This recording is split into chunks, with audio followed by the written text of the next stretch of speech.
So, yung background natin guys, nandito tayo sa ating garden. Medyo gloomy tayo ngayon. Gloomy ha, not blooming.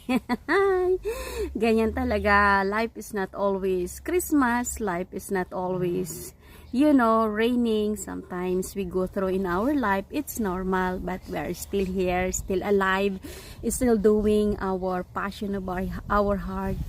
So I would like to thank you to all the supporter, my subscriber are helping me here. My goal here in my channel is when I reach the revenue that I get, you know, this is not for me. This is for all the charity. This in my heart, the charity for the children in the Philippines. Nakita ko maraming mga children na nasa kalsada sila. Gusto ko silang mabigyan ng mga pagkain, yung mapasaya sila. Yun ang goal ko dito sa aking YouTube channel. Hindi to para sa akin personal use. So gusto kong ma-inspired kayo.